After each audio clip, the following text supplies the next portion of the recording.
Listo. ¿Sí pueden ver ahí adecuadamente? Sí, doc. Ya verán. Ok, no molesta acá. Ya.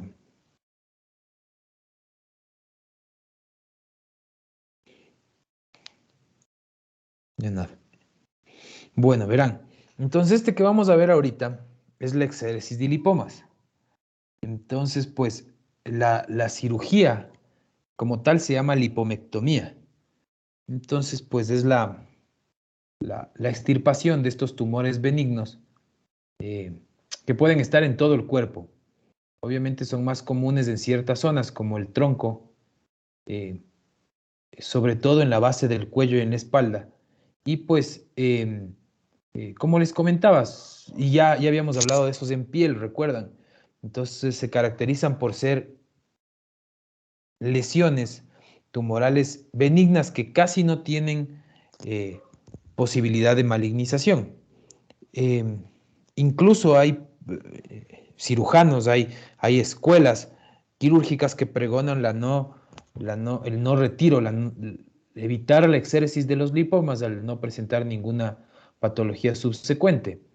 Entonces, por lo general tenemos criterios ya formales en los cuales se retira un lipoma. Sin embargo, pues en nuestro medio se los hace con una frecuencia bastante moderada. Em, Como se pueden imaginar, pues es una cirugía bastante localizada. Se lo realiza por lo general con anestesia local. Entonces, eso sí, siempre tiene que ser realizado bajo normas de asepsia y antisepsia porque es una cirugía formal y pues tiene que ser realizada dentro de lo posible en un quirófano, con otros criterios respetables que puedan tener otros colegas, pues algunos se hacen lipomas en los consultorios. Yo personalmente no lo hago. Yo sí hago en quirófano, al ser como les comento, pues considerada como una cirugía formal. Entonces, a pesar de que estas dos que vamos a ver hoy son cirugías cortas, son cirugías que no acarrean mayor complejidad, por así decirlo, cuando ya tenemos experiencia, pero pues, como siempre les he dicho, pues los procedimientos quirúrgicos hay que respetarlos porque ante la menor duda o la menor falla que podamos tener, pues podemos tener una complicación grave y justamente eso es lo que vamos a ver hoy. Vamos a ver una parte rápida de la definición, después las indicaciones, contraindicaciones, la técnica quirúrgica y finalmente, y uno de los más importantes, recuerden que en cirugía estudiamos mucho las complicaciones y más que nada cómo resolverlas. Eso es lo más importante cuando uno tiene la predisposición, tiene la actitud hacia el área quirúrgica, pues recuerden que siempre tenemos que estar conscientes de que cualquier cirugía en cualquier momento puede complicarse y eso es lo que tenemos que saber, qué complicaciones puedo tener y más que nada cómo resolverlas, porque puedo ser un genio operando lipomas, eh, pero si me sangra un lipoma porque está hipervascularizado y no sé ni siquiera cómo ligar una, un vaso, pues ustedes se pueden imaginar que vamos a tener problemas. Bueno, entonces como definición tenemos que un lipoma es una lesión tumoral blanda, ¿sí? Benigna de crecimiento lento y de localización subcutánea. Recuerden que está en la hipodermis, en la capa que se caracteriza por tener esa grasa supraponeurótica. Entonces ahí es donde se van a localizar los lipomas en aproximadamente el 95% de los casos. En el otro 5% es muy raro, se divide el 4% en localizaciones supraponeuróticas. Puede ser en el músculo, puede ser en el peritoneo, puede ser eh, suprapleurales. Y el 1% se encuentran intraparenquimatosas. ¿Sí? Entonces sí podemos encontrar lipomas, por ejemplo, en el hígado, en los pulmones, podemos encontrar lipomas incluso en el intestino. Una de las causas de intosuscepción en adultos justamente es esa, son los lipomas de la válvula ileocecal. Entonces son bastante raros y como ustedes se pueden imaginar, pues si la intosuscepción en los niños es relativamente rara, perdón, pues la intosuscepción en un adulto derivado a un lipoma, pues es algo extraordinario. En todo caso, pues siempre tenemos que tener en conciencia eso. que si bien es cierto el lipoma la mayor de las veces está en el espacio de la hipodermis, pues también sí lo podemos tener en las capas musculares o incluso en los órganos. Como podemos leer aquí, pues se forma a partir de la proliferación de células adiposas procedentes del tejido graso y estas pueden estar encapsuladas de tejido fibroso y justamente esa es una de las características más constantes que tienen los lipomas, su cápsula. Entonces esta cápsula fibrosa le da la apariencia al lipoma de una tumoración lobulada. Entonces, cuando son lipomas, a veces los lipomas que podemos valorar en nuestros pacientes, pues son completamente móviles. Entonces, ya cuando sabemos que el lipoma es móvil, pues sabemos que hay un buen plano de clivaje, hay una separación entre la parte tumoral y el tejido graso circundante normal. Entonces, la verdad es que las exéresis de esos lipomas son bastante simples. Prácticamente con hacer la incisión y producir una pequeña presión en los sitios adyacentes a la incisión, pues el lipoma brota, sale a través de la sección de la piel y pues ahí lo único que tendríamos que hacer es resecar el pedículo. Entonces, sin embargo, hay lipomas, la menor cantidad, aproximadamente el 4% que no encuentran o que no tienen esa cápsula. Esos son unos lipomas que son característicamente eh, un acúmulo de células grasas, pero que no es regular. Entonces es un poco más complejo de resecar. Probablemente en esos tipos de lipomas tendremos que hacer una resección con un grado variable de piel. Pero bueno, en todo caso, como les comento, pues la mayoría de lipomas tienen esa cápsula fibrosa que lo envuelve, pues y lo hace primero valorable, clínicamente muy fácil, y segundo, pues quirúrgicamente también es facilito de resecar. Ahora, igualmente se caracteriza por ser una tumoración bien delimitada. Los tamaños son muy variables. Hay lipomas que van desde 0,5 o lipomas más pequeños, los cuales se evidencian mediante ecografía incidentalmente, o pues hay lipomas en los cuales podemos tener varias decenas de centímetros, 10, 20 centímetros. Eso va a depender mucho del tiempo de evolución y pues de la, de la preocupación o de la atención que le haya prestado pues el paciente o sus familiares a este tipo de patologías. A veces no le paran bola y pasan 10, 20 años y luego vienen con un lipoma del tamaño de una cabeza. O a veces pues eso también es mucho más frecuente.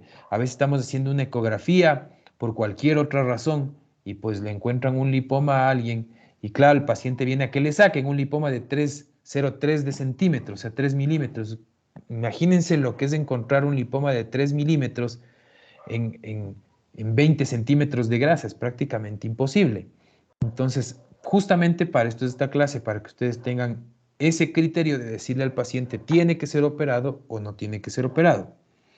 Bueno, a pesar de su tamaño muy variable, igualmente pueden ser únicos o a veces son múltiples en una sola zona o a veces tenemos múltiples lipomas en todo el cuerpo. Eso de la misma forma, pues hay que dejarle claro al paciente y tranquilizarle porque a veces piensan que son metástasis. Entonces, como toda tumoración benigna, pues hay pacientes que tienen mucha más predisposición a desarrollar estas y en más proporción. Entonces hay pacientes que vienen con bastantes lipomas en todo el cuerpo y obviamente la resección no se la puede hacer en el mismo tiempo quirúrgico. Eso ya vamos a ver porque la anestesia es local. Entonces ya vamos a hablar de eso. Igualmente afectan al 1% de la población, siendo los más frecuentes pues en el género masculino y en la edad entre 30 y 40 años. ¿Sí? Sin embargo, como ustedes sean los que ya tengan experiencia en esta parte clínica, pues se van a dar cuenta de que los lipomas aparecen en cualquier edad y aparecen pues en cualquier género o sexo que el paciente tenga. Bueno, entonces estos son los lipomas. Este es un lipoma, un exéresis y miren pues lo regular que es.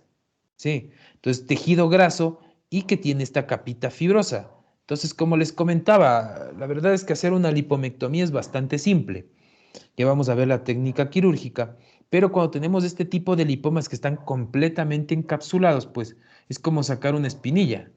Entonces, uno de esos, ¿cómo es? Los barros de la cara. Entonces, le aplican un poco de presión y pues se produce una exéresis a través de la piel, a través del corte que nosotros hicimos previamente.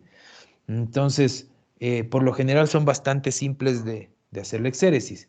Y pues esta es la parte clínica. Como les comentaba, pues hay lipomas que son bastante regulares, están en cualquier sitio del cuerpo. Y pues hay lipomas que, como ven, son un poco menos regulares, se encuentran un poco más dispersos y pues pueden ser mucho más grandes. Entonces, la verdad es que es una patología muy variable, pero como les comento, por su frecuencia y por su facilidad de extirpación, pues no suele haber mayor inconveniente. Bueno, entonces, ¿cómo se hace el diagnóstico de esta patología? Pues los lipomas, como ya habíamos visto en piel, pues son fáciles de diagnosticar clínicamente. Si es que viene un paciente con una tumoración, pues subcutánea, y nosotros podemos moverla y no le produce dolor al paciente, y pues a la consistencia es una consistencia relativamente suave, como les comento, no produce dolor, ¿ya? Entonces, pues en ese caso, eh, podríamos tratarnos de un lipoma. ¿Cuál es el problema? Y eso recordemos siempre, tenemos que hacer siempre el diagnóstico diferencial de un lipoma, va a ser con un quiste epidérmico. ¿Alguien se acuerda qué era el quiste epidérmico?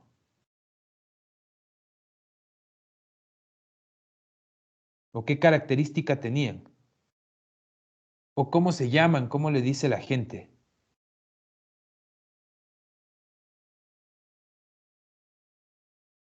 No eran los lunares de carne que decía la gente. No, esos son los quistes dérmicos o los dermatofibromas, acuérdense, esos eran los lunares de carne. Los quistes epidérmicos son mal llamados los quistes seborreicos, ¿se acuerdan? Entonces estos son igualitos, son tumoraciones, igualitas al lipoma, igual, se mueven, no duelen, pero el momento en que yo le hago la exéresis, ¿se acuerdan que salía ese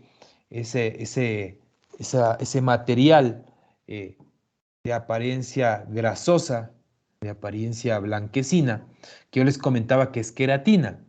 Pero pues la gente normal, coloquialmente, pues al ver eso dicen que es sebo, o dicen que es grasa y por eso que se llaman, o les dicen comúnmente quistes seborreicos, pero se llaman quistes epidérmicos.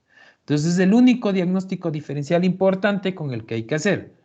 Obviamente en los libros les dice hay que hacer el diagnóstico con los sarcomas, con los leiomiomas, un montón de cosas, pero pues ustedes, el momento en que lean, pues van a ver que confundirse un sarcoma con un lipoma es prácticamente imposible. Recuerden ustedes los sarcomas de Kaposi de los pacientes con VIH, pues ustedes pueden poner en el internet, en el Google, sarcoma de Kaposi y vean esa lesión y ver si se puede confundir con un lipoma, es imposible. Entonces, pues el verdadero diagnóstico diferencial de estos lipomas es con los quistes seborreicos, son exactamente iguales y lastimosamente, salvo que le hagamos un eco al paciente, la única forma de diferenciarlos es en el acto quirúrgico. Ya les había comentado qué precisión tenemos que tener. Si es que es un quiste seborreico, pues hay que igual extirparlo, pero con toda la cápsula, porque si no esa cápsula va a seguir produciendo queratina y pues se va a volver a llenar el quiste epidérmico. ¿Ya? Bueno, entonces habíamos quedado en que son tumores subcutáneos, por lo general asintomáticos, ¿ya? El paciente viene o porque se ve feo o porque le dice la esposa, a la señora le dice el esposo, los hijos o la mamá le dice, ve, tienes esa cosa ahí, anda a hacerte sacar. Pero la verdad es que por lo general los lipomas no duelen ni causan ninguna sintomatología, ¿ya? Entonces, pues son lesiones simétricas de crecimiento lento, como les comentaba, y pues de superficie que puede ser tabicada o lobulada, de acuerdo a si es que tiene la cápsula o no. Como les había comentado, se encuentran más comúnmente en el tronco, siendo donde más se encuentra es en la base del cuello, en relación con el tórax, ¿ya? Y en la espalda. Eh, Eso no significa que no podamos encontrar en otros sitios. Como les digo, es donde más se encuentra. Pero lipomas podemos encontrar desde la punta de los pies hasta el cuero cabelludo. Entonces, siempre teniendo en cuenta que pues, pueden ser igualmente quistes epidérmicos. Para el estudio de estos tumores cutáneos de difícil palpación, ya, o de caracterización, pues se puede realizar una ecografía. ¿En qué paciente ustedes mandarían a hacer una ecografía? ¿Qué paciente creen que no se le pueda palpar bien? Un beso. Perfecto, los pacientes gorditos. Entonces los pacientes gorditos, los pacientes obesos mórbidos, si tienen una capa de tejido celular subcutáneo que mide 20 centímetros, pues un lipoma de 2-3 centímetros se va a perder entre la capa y yo no voy a tener la posibilidad de palpar, de moverle al lipoma, de ver si es que tiene cápsula. Y pues en ese caso, ante la sospecha de una tumoración de este tipo, pues el gol estándar es realizar una, una ecografía, ¿sí? ¿Le mandarían a un paciente a hacer una tomografía o no? ¿Qué opinan?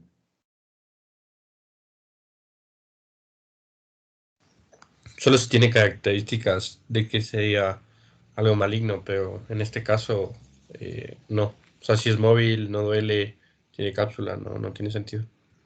Ya, perfecto. Por lo general, como les comento, en el 99% de los casos no mandamos a hacer TAC. ¿Por qué? Porque solo con la palpación y con el diagnóstico clínico, con el antecedente del lipoma que tiene ya 10, 20 años, ya sabemos que es un lipoma. Ahora, claro, como dice pues en este caso Nicolás, siempre recuerden que en la medicina 2 más 2 no es 4. Ese es el problema. Entonces, a pesar de que el doctor Cadena les dice que la tasa de malignización es súper rara y todo, pues probablemente el primer lipoma que vean sea raro. Entonces, hay lipomas que tienen un crecimiento rápido o también hay lipomas que aparte de ese crecimiento rápido son irregulares. Entonces, recuerden que si bien les digo, el diagnóstico diferencial exacto es con el que quiste epidérmico, perdón, pero si ese lipoma o esa tumoración subcutánea se comporta no como un lipoma, pues ahí sí tenemos que hacer un diagnóstico diferencial con el resto de cosas. Entonces ahí sí podemos, cuando el lipoma crece rápido o es asimétrico, tenemos que ver que no sea un leiomiosarcoma, un leiomioma o en su defecto un sarcoma. Ahí sí, los sarcomas son de crecimiento rápido, son agresivos, ¿sí? Pero como les comento, los lipomas no, son asintomáticos, son regulares, son simétricos, son móviles, no duelen y son prácticamente asintomáticos. Eso siempre tener en mente. Ahora, recuerden que el 1% de lipomas se van a presentar en localizaciones no habituales, ya les había comentado, o sea, dentro de un órgano. Entonces, en ellos también pues es conveniente realizar una tomografía. Entonces, se realiza una tomografía simple y contrastada. Recuerden que la característica del tejido graso es que no tiene muchos vasos. Entonces, pues si en el pulmón, el pulmón, el parénquima pulmonar se caracteriza por tener alvéolos y muchísimos vasos sanguíneos por la hematosis, entonces, pues un lipoma dentro de ese tejido vascularizado densamente, pues va a resaltar. Se va a ver que es un lipoma porque no tiene vascularización. De la misma forma, pues en el hígado, en el páncreas o en cualquier parénquima que son ricamente vascularizados, vamos a tener esa característica. ¿Sí? Entonces, justamente lo que vemos aquí. Entonces, esta es una ecografía. Miren que también no es que se vea la gran cosa. Entonces, aquí tenemos la capa grasa, el tejido celular subcutáneo. Aquí tenemos las capas de la piel que nosotros ya lo sabemos. Y como vemos, está debajo de la dermis, en la hipodermis. Aquí está, miren como pueden ver, pues la capa aponeurótica. Entonces, siempre el lipoma, en este caso va a estar supraponeurótico, como les comentaba, en el 95% de los casos.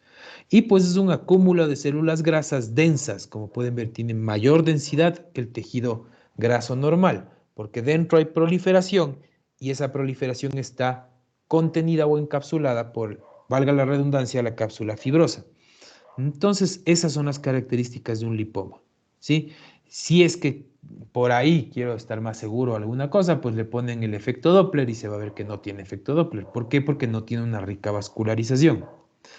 Y pues, como les comentaba, cuando tenemos pues un lipoma, una tumoración regular asintomática y de crecimiento lento en un órgano, pues mandamos a hacer una tomografía simple y contrastada y esto es lo que vamos a ver. Entonces, pues aquí vemos, como pueden ver, el corazón, vemos la aorta, ¿ya? Vemos entonces el ilio pulmonar y pues vemos los campos pulmonares y la parte esta del parénquima pulmonar, característico con estos vasitos chiquitos que le ven ahí. Y pues aquí vemos, miren, esta lesión regular, esta lesión simétrica, que no capta contraste, que no tiene hipervascularización. Entonces, pues esto también se caracteriza como un lipoma, en este caso un lipoma dentro de un órgano, un lipoma pulmonar. ¿Qué se le hace eso? Nada, se le deja ahí. ¿Por qué? Porque es asintomático. Sí, entonces, salvo que el lipoma crezca descontroladamente o que en 6 meses pues el lipoma tenga este tamaño, ahí estaríamos hablando de otro tipo de diagnóstico diferencial. Y pues en ese caso, ¿qué le harían ustedes? La biopsia. Perfecto, biopsia, pero ¿y cómo le haces la biopsia? ¿Le abres el tórax y le sacas un pedazo? Mm, Creo que hay varias formas por broncoscopía o por punción, como ustedes nos hacen. Bueno, evidentemente, claro, como vos dices, hay varias formas. Por broncoscopía un poco difícil porque mira que el lipoma primero está periférico, ¿ya? Y segundo, pues deberías tener un broncoscopio microscópico para que llegue hasta los alvéolos y sacar de aquí. Lo más fácil, como pueden ver, es pues este lipoma está cerquita, o digamos, si es que necesitamos hacer biopsia porque comienza a crecer, no le digamos lipoma, sino le digamos esta tumoración, eh, está cerquita de la pared torácica. Y como pueden ver, pues aquí está la costilla. Entonces lo que puedo hacer es una punción por aguja fina. Sí. Entonces ahí saco celularidad, mando a estudiar, pues de ahí veríamos si es un sarcoma o alguna otra cosa, ¿ya? Pero en todo caso, bueno, nos estamos desviando, ¿por qué? Porque lo que quiero que recuerden es que los lipomas, pues como ven, son bastante regulares y lo más importante son de larga data, de crecimiento lento, ¿ya? Entonces, dentro de las indicaciones, pues el único tratamiento curativo de un lipoma es su exéresis. Eso es claro. No hay, hay gente, o por ejemplo, ustedes se van donde estos, ¿cómo se llaman estos manes que están en los gimnasios? Se me fue el nombre de estos manes. Bueno, esos que les enseñan a hacer los ejercicios. Entonces, estos manes a veces dicen, ah, tienes un lipoma, haz ejercicio.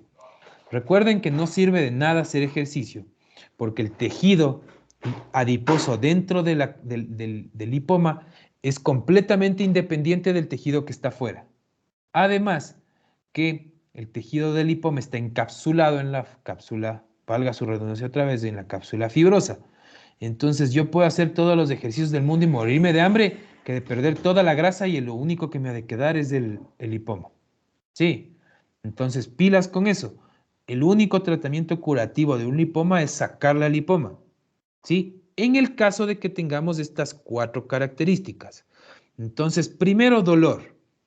¿Sí? Entonces, ¿cuándo creen que va a producir dolor un lipoma?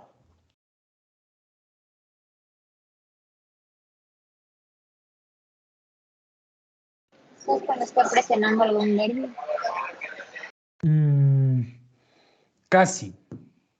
Que un lipoma te presione un nervio es difícil, porque justamente eso te comento. No imposible, pero sí difícil. Por eso no te digo que estás mal. Entonces, ¿cuándo podría pasar lo que vos dices cuando tenemos un lipoma debajo del compartimento aponeurótico? Pero recuerda que en este caso, pues si es en el 95%, tenemos pues lipomas en el espacio supraponeurótico, pues lo único que recubre es la piel. Y como la piel es elástica, no va a presionar el lipoma contra el nervio, más bien se, por decirlo entre comillas, presiona la piel y la piel se abomba y no pasa nada. Sí. Entonces, solo en el caso de que tenga un lipoma, por ejemplo, un lipoma en el sóleo, ya, justo debajo de los dos gemelos, entonces ahí pues la contractibilidad de los músculos va a presionar el lipoma contra los nervios y ahí podría producir cierto tipo de dolor muy característico. Pero, ¿en qué otros casos de lipomas comunes podríamos tener dolor? ¿Quién tiene otra opinión?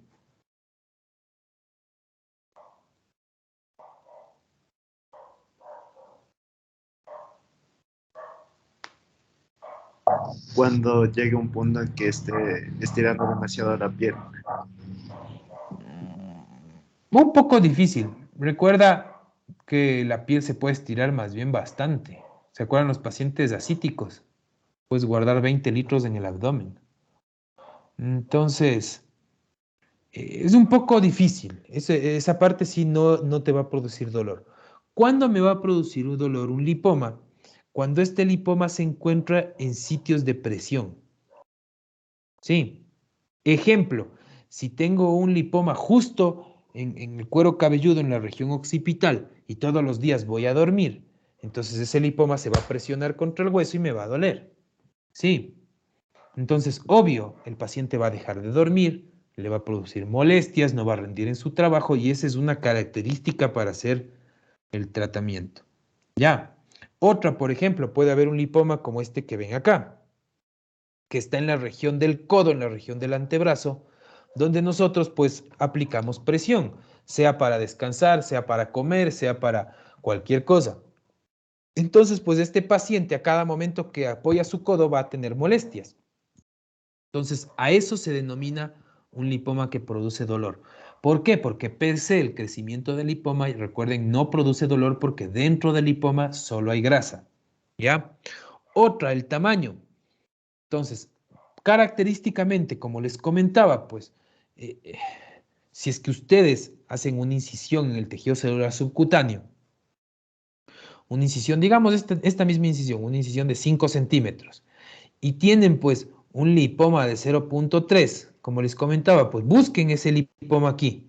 Además que de 0.3 prácticamente son los acúmulos grasos normales. Entonces lo único que le va a diferenciar es que este va a tener cápsula fibrosa y los acúmulos grasos normales no. Entonces, pero ¿cómo yo macroscópicamente y transquirúrgicamente diferencio? Entonces, como les comentaba, los lipomas pequeños no se sacan. Se le explica al paciente que el lipoma no tiene posibilidad de malignización o que es muy difícil y pues se le comenta que si ese lipoma crece rápido o duele o tiene algún otro componente, pues sería prudente sacarle. Pero un lipoma de menos de 0,5 es contraindicación prácticamente porque no le voy a encontrar. Ya. Entonces, por lo general se extirpan los lipomas que tienen mayor o un tamaño mayor a 2 centímetros. ¿Sí? Entonces recuerden eso. ¿Cuándo retiro un lipoma? Primero, cuando está en sitios de presión, ¿ya? Y pues va a producir dolor secundaria a esa presión que el paciente ejerce en su vida diaria. El otro es del tamaño, cuando los lipomas miden más de 2 centímetros, ¿ya? El otro es cuando producen restricción de movimiento. Entonces, ejemplo, tengo un... Perdón. Pero si le duele y es más pequeño, ¿qué se hace? ¿Analgésico? Verás, es una excelente pregunta. Y te digo por qué, porque a veces sí puede pasar esas cosas. Digamos que tienes un lipoma de 0.5, ¿ya? Justo en el codo. Entonces, ¿qué significa? Que cada vez que apoye le va a doler. Pero ¿cuál es la diferencia? No es lo mismo tener un lipoma de 0.5 en el abdomen, que tenemos ahí normalmente grasita, a decir en la punta del codo, en la cual prácticamente no tienes grasa. Entonces ahí sí le vas a encontrar al lipoma. ¿Me hago entender? La contraindicación para sacar lipomas pequeños es que van a estar rodeados de grasa adyacente y son difíciles de encontrar. Ese es el único problema. Pero en cambio, si es que el lipoma es pequeño, pero está en un sitio que produce dolor y que es asequible, pues ahí sí le puedes sacar. Ya, igualmente, en el cuero cabelludo prácticamente no tiene grasa. Entonces nosotros hacemos la incisión y sale prácticamente el único componente graso, entonces ese es el lipoma. Ya. Pero, por ejemplo, si te hacen un eco porque te dolía el abdomen y dicen, ve, tiene un lipoma en la vaina de los rectos que mide 0,3. ¿Cómo le encuentras? Imagínate, en 50 centímetros cuadrados de grasa, ¿cómo encuentras algo de 3 milímetros? Es imposible. Ya, se te va a perder, le vas a hacer incisiones cada vez más grandes al paciente, al final no le vas a sacar, le vas a decir, ya le saqué, y después de 5 años va a venir otra vez con el mismo lipoma, pero ya grande. Sí. Entonces, como les comento, a esos pacientes que tienen tumores pequeños y que son asintomáticos, le podemos decir, vamos a observarle. y pues le pueden ir observando anualmente o cada 6 meses que no crezca, pero como les comento, cuando sí ya tenga 2 centímetros, ahí sí es facilito de sacar. ¿Sí está claro? Sí, gracias. Ya, verás, otra indicación es la restricción del movimiento. Ejemplo, hay lipomas que se alojan, como les comentaba, en la base del cuello o en la nuca. Y lipomas que crecen, se hacen grandes y que limitan pues la funcionalidad del movimiento, la articulación, pues son indicativos igualmente para sacarlos. Igualmente en el pliegue del codo o en el tobillo, pues el paciente no va a poder caminar, no va a poder hacer sus actividades normales. Entonces, esa es otra de las indicaciones para hacer la lipomectomía, ¿ya? Y el otro, pues, es el crecimiento rápido o, como les comentaba, el cambio de aspecto. Entonces, si es que tenemos un lipoma, entre comillas, que está creciendo rápido o que se hace irregular y está, pues, en mi antebrazo, hago una biopsia excisional. Sí, ustedes ya saben cómo hacer una biopsia excisional. Entonces, hago biopsia excisional y mando al estudio. Y pues en ese caso el estudio me dirá, sabe que si era un lipoma y de mala suerte crecía rápido.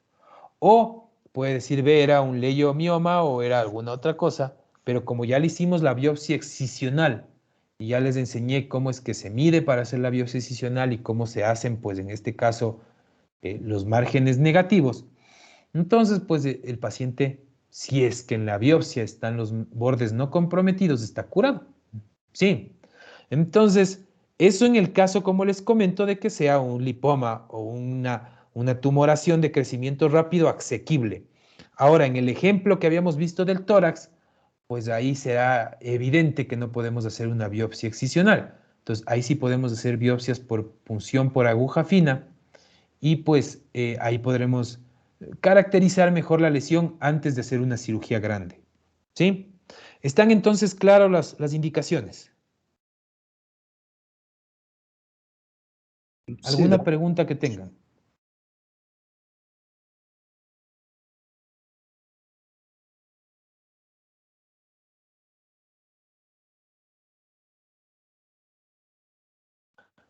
Listo.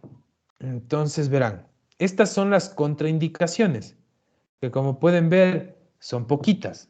Prácticamente un lipoma le podemos sacar a cualquier persona siempre y cuando sea un lipoma, como les comentaba, que sea extirpable. Entonces, pues dentro de las contraindicaciones tenemos relativas, el cual es infección en el sitio donde está el lipoma. Otros, como les comento, son indicaciones relativas, el gran tamaño.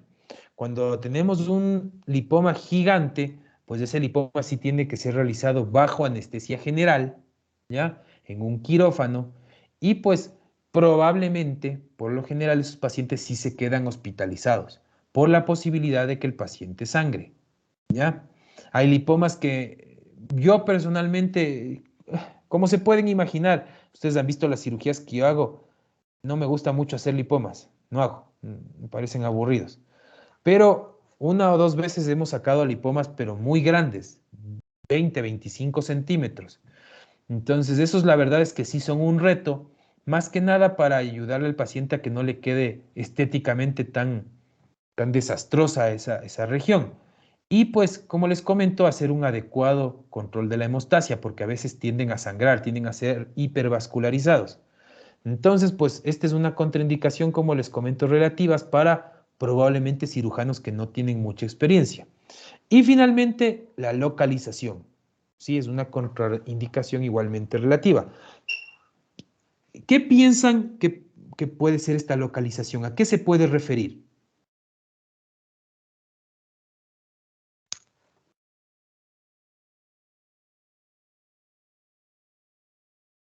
¿Qué opinan? ¿Qué sitio o qué localización sería peligrosa? El cuello. Perfecto, el cuello. Los lipomas cervicales no los pueden hacer cualquier tipo de cirujano. Tienen que ser, de preferencia es mejor que lo haga un cirujano de cabeza y cuello. Ya, justamente por lo que vamos a ver después en las traqueostomías, pues la anatomía cervical es concentrado un montón de vasos, nervios, músculos, aponeurosis concentrados en una pequeña zona. Entonces el conocimiento de la anatomía tiene que ser excelente para que no cometamos ningún error. Entonces, a veces, pues, no hay mucha experiencia, pues nos metemos a hacer un lipoma y comienza a sangrar. Ya, hay unas venas que son superficiales que se encuentran en la zona anterior del cuello, ¿sí? Al lado de y ya las vamos a conocer después en la siguiente clase. Entonces se llaman las yugulares anteriores. Entonces estas venas yugulares anteriores, ¿qué les diré? El 80% de médicos no las conoce. Entonces se meten a hacer un lipoma, les cortan a los yugulares, piensan que son vasitos así nomás, y luego hay un resangrado y el paciente puede complicarse. ¿Cuál es el problema del cuello? Y eso les voy diciendo desde ahorita para que siempre sepan. El problema del cuello es que no es un espacio expansible, no es como el abdomen. El abdomen ya vimos que nos aguanta 2000 cc de sangre o de líquido. Cuando hay ascitis, 20.000 cc, imagínense, son 20 litros que pueden estar dentro del abdomen. El tórax es un poco menos reducido por la cavidad torácica, por el componente óseo, pero también por el colapso pulmonar puede tener tranquilamente 1500, 2500 de líquido, ¿ya? Pero el cuello no. El cuello con pequeñas cantidades de líquidos, que van de 250 a 500, se comprime completamente. Y pues inmediatamente hay una compresión sobre la vía aérea, el paciente ya no puede respirar y se muere. Pues ese es el problema de los lipomas cervicales, ¿sí? Entonces, por eso son contraindicaciones relativas. Y pues las contraindicaciones absolutas, como pueden ver, prácticamente ninguna. La una es las coagulopatías no controladas, ejemplo, cuando un paciente tiene una cirrosis Child-Pugh-C. Entonces ya saben qué es eso. Y pues, a pesar de que es raro, la verdad es que al paciente no le va, un paciente con cirrosis Child-Pugh-C, no creo que quiera hacerse un lipoma. Pero el resto no hay ninguna contraindicación. ¿Por qué? Porque son cirugías localizadas. No le voy a dar anestesia general. Entonces, pues por lo general, solo es la coagulopatía no controlada y, como les comentaba, que no hayamos hecho un estudio suficiente. Sí. Entonces, que le ve ese lipoma que está creciendo, que en 2 meses ha crecido 20 centímetros, no es normal. Entonces, ahí sí probablemente tenga que hacer un par de estudios antes de lanzarme a la biopsia excisional o hacer la exéresis completa. ¿Sí? Bueno, entonces vamos con la técnica quirúrgica. Entonces, como pueden ver, ¿y qué es lo que nosotros hacemos? Cogemos, delimitamos el lipoma y siempre es conveniente visualizar dónde está el lipoma. ¿Sí? Entonces, con un marcador le podemos colocar, o rayar sobre la piel un marcador quirúrgico. ¿Por qué? Porque el rato que nosotros vayamos a hacer la infiltración, puedo perder los planos. Y si es un lipoma un tanto pequeño, se me va a perder por completo. Entonces, yo puedo guiarme mediante el trazado o el rayado previo que realicé antes de hacer la incisión. Igualmente, recuerden que para los lipomas sí es importantísimo ver las líneas del Langer. Ya aprendimos qué eran las líneas del Langer y les mostré las líneas del Langer abdominales. Pero recuerden que tenemos que tener el conocimiento cuando vayamos a hacer una lipomectomía de cómo están las líneas del Langer en ese o en esa región determinada, pues para que la parte estética también no quede tan comprometida. ¿Sí? Entonces se realiza la administración de antibiótico profilaxis, ya, recuerden. Entonces, en este caso, el paciente cirugía pequeña, cirugía de piel, no vamos a comprometer ningún tipo de estructuras intraabdominales o intratorácicas. Entonces, pues con cefazolina 1 gramo 30 minutos antes de la cirugía es más que suficiente. Y solo una dosis, después no necesita antibiótico, porque no va a haber tasa de contaminación, ¿ya? Ahora, se realiza asepsia o antisepsia y se mantiene todas las normas ya descritas. Entonces, claro, se colocan los campos estériles del paciente, el cirujano previamente tiene que estar puesto gorro, la bata quirúrgica estéril, guantes estériles y pues la mascarilla adecuada. Y pues manteniendo todas las normas de asepsia y antisepsia, se procede a realizar el procedimiento quirúrgico. ¿Sí? Entonces lo primero que vamos a hacer, pues se realiza la infiltración con anestésico local. Entonces, ¿Alguien sabe cómo calcular los anestésicos locales? Ya les dieron en fármaco, ya les han de haber dado en fármaco eso. ¿Cómo calculo los anestésicos locales para un paciente?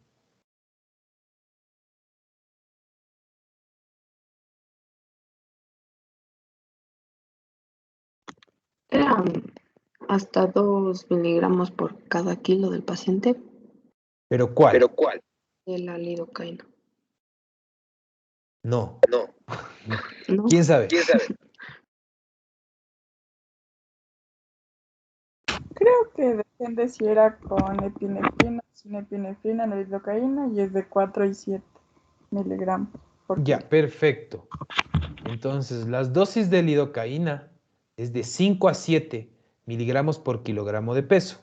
Eso es importantísimo que conozcan y eso sí les va a servir mucho en la rural, porque en la rural les van a venir un paciente que se cae en una moto y tiene múltiples cortes y claro, a veces los rurales desconocen los efectos secundarios de los anestésicos locales y le comienzan a infiltrar todo el frasco de 100 cc de lidocaína. Y luego el paciente está ahí con metahemoglobinemia, ya, o peor aún está con alguna arritmia. Entonces, siempre tenemos que recordar cuáles son las dosis de lidocaína. Entonces, la dosis de lidocaína es de 5 a 7, ¿ya? Miligramos por kilogramo de peso. Puede estar relacionada con la epinefrina, pero por lo general se toma en cuenta lo que vos dices. 5 miligramos por kilogramo de peso es cuando es sin epinefrina. Y cuando es con epinefrina es de a 7, ¿ya? Ahora, de bupivacaína, que también es un anestésico local que utilizamos mucho, la dosis es de 2 a 2.5. Sí, miligramos por kilogramo de peso. Ahora, ¿cómo hacemos la dilución? ¿Recuerdan eso ustedes? ¿Les enseñaron o no les enseñaron?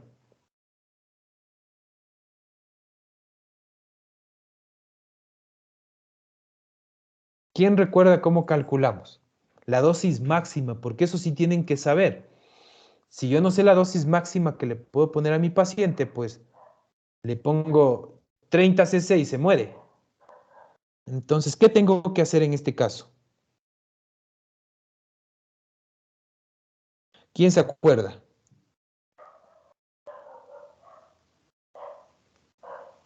Como una dilución. Sí, pero ¿te acuerdas cómo hacer la dilución?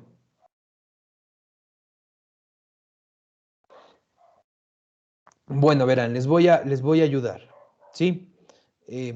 Veamos si es que me hago entender un poco aquí porque es un poco difícil. Si no les enseño cómo hacer las diluciones la próxima vez que nos veamos en persona.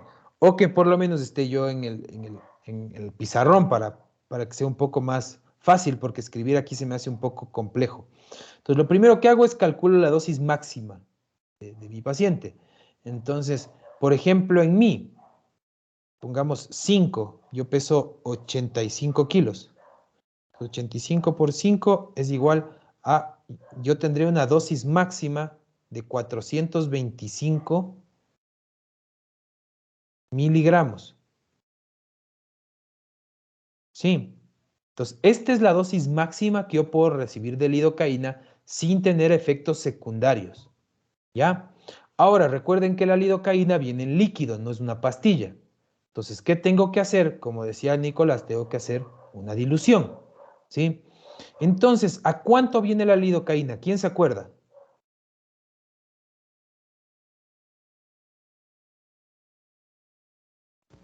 Al 2%. Perfecto, la lidocaína viene al 2%. ¿Qué significa? Que en 100 cc... Ay, espera un chance.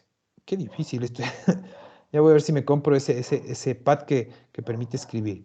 En 100 cc voy a tener 2 gramos. ¿Ya? Pero ahora que miren que son 2 gramos. Entonces, ¿a qué yo necesito pasarle? A miligramos. Entonces, ¿cuánto es 2 gramos? ¿Cuántos miligramos son?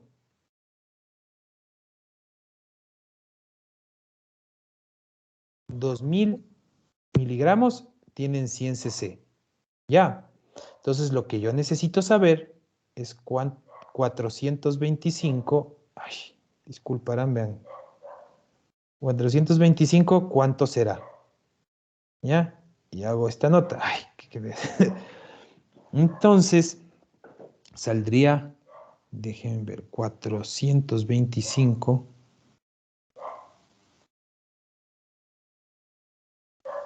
Para 2000 sale 21, bueno, pongámosle 22.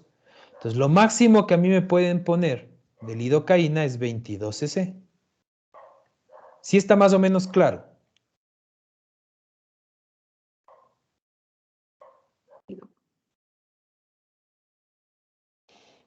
¿Sí Sí, o no?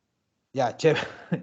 Entonces, sí, así más o menos como se hacen las diluciones. Ya vamos a aprender eso súper bien en líquidos y electrolitos y en NPT, en nutrición parenteral. Pero más o menos sí quiero que vayan practicando esto, que le vayan cachando cómo es. Porque claro, cuando veamos NPT, ahí sí tenemos que hacer cálculo de diluciones, pero rapidito y full, bastantísimos. Pero bueno, como ven, es bastante simple. Entonces yo calculo la dosis de mi paciente, siempre la lidocaína viene al 2%. Siempre recuerden que lo que significa que viene al 2% es que vienen 2 gramos en 100 cc, siempre. Ya, por ejemplo, el hipofundín viene al 20%, entonces viene 20 miligramos en 100 cc. Sí, 20 gramos, perdón. Por ejemplo, el aminoplasmal viene al 15%, entonces 15 gramos en 100 cc, siempre es así.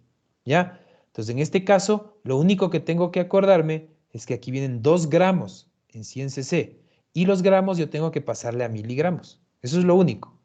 ¿Ya? Pilas ahí entonces.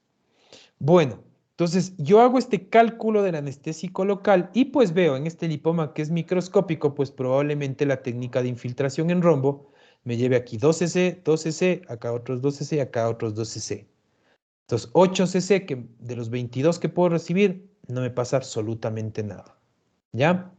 Bueno, entonces después de eso, de que yo hago adecuadamente la infiltración, como les comentaba en rombo, siempre es bueno hacer la infiltración en rombo para que todo el componente esté anestesiado, e igualmente en los planos profundos yo realizo la incisión sobre el lipoma. ¿Ya? Entonces, si es que el lipoma es pequeñito, hacemos una incisión longitudinal con las líneas del ángel. Y pues el lipoma es gigante y yo veo que con una incisión simple no voy a sacar el lipoma, ya habíamos visto que podemos hacer una elipse. ¿Ya? Entonces la elipse me da una solución de continuidad mucho más amplia y pues me puede permitir cerrar adecuadamente sin mayor compromiso estético. Después de eso, de que yo hago pues la incisión, ya habíamos visto, ¿qué viene después de la incisión? ¿Qué tengo que hacer en toda cirugía?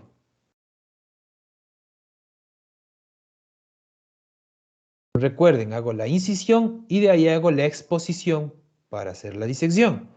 Entonces yo puedo coger separadores de Farabee o separadores de cualquier tipo de separador pequeño. Entonces expongo y posteriormente puedo cogerle al lipoma con una pinza de Alice Babcock. Y ahí hago la maniobra, recuerden, de tracción contra tracción.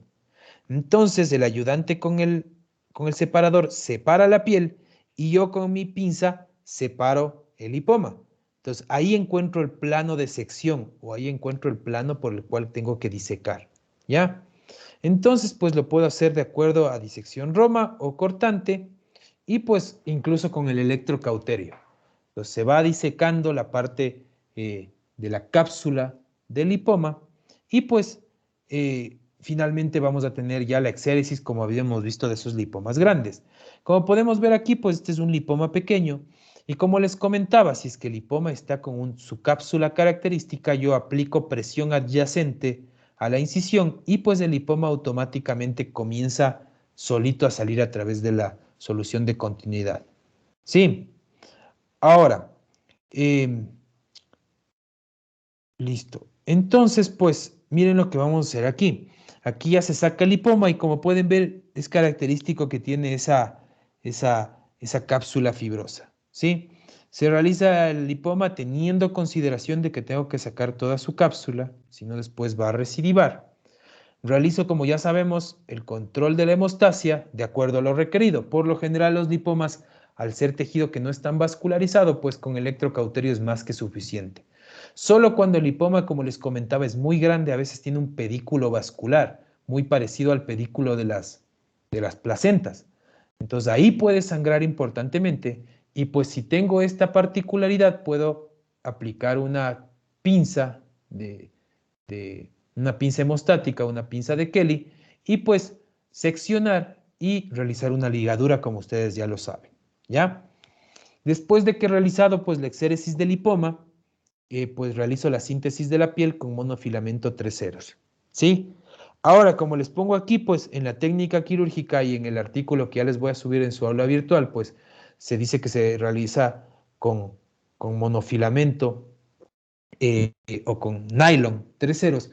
Pues por lo general, en las pocas veces que he hecho un lipoma, lo mejor que hacemos es utilizar monofilamento reabsorbible para hacer una sutura intradérmica para que no quede absolutamente nada de puntos.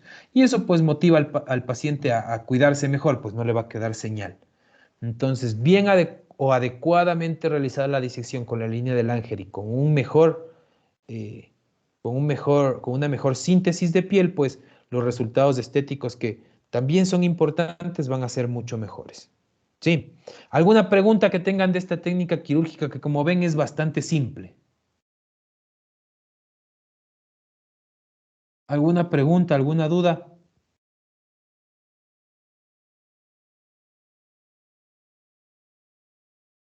Creo que no, Doc.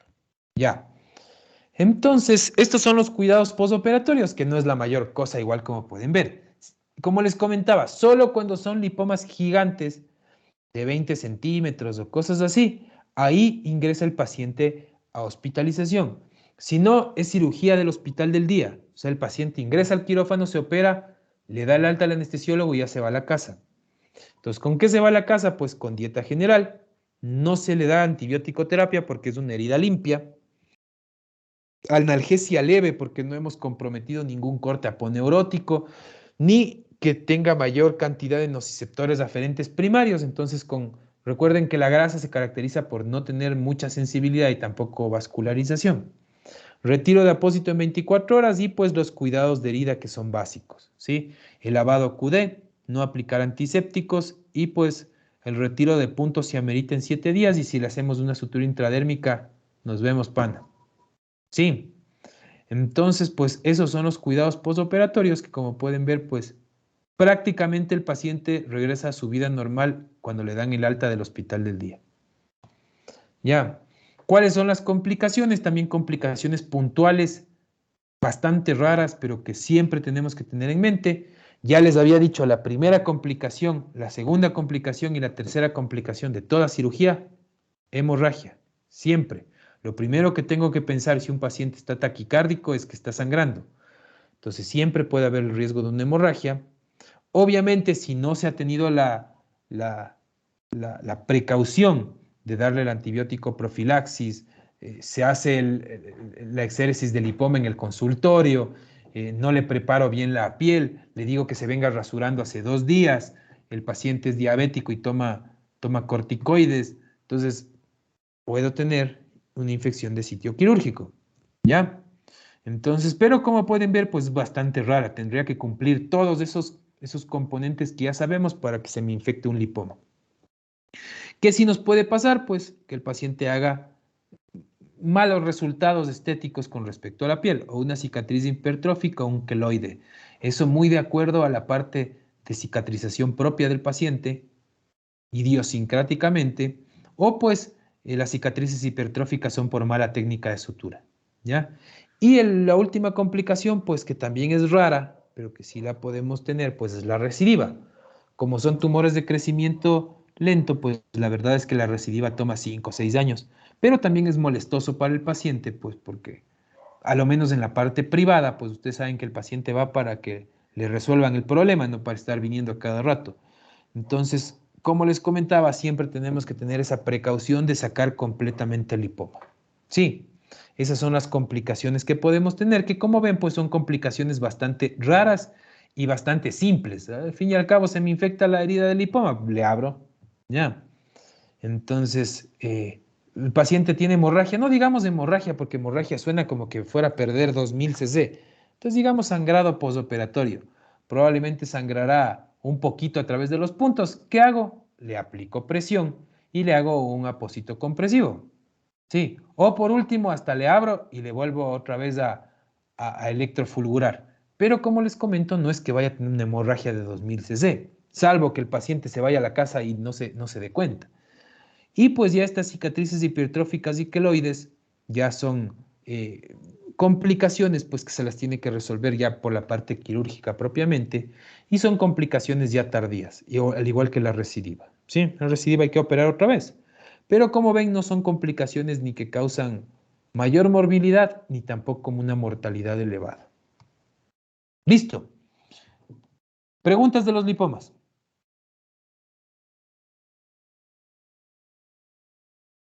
Creo que es bastante simple, ¿no es cierto? Facilito.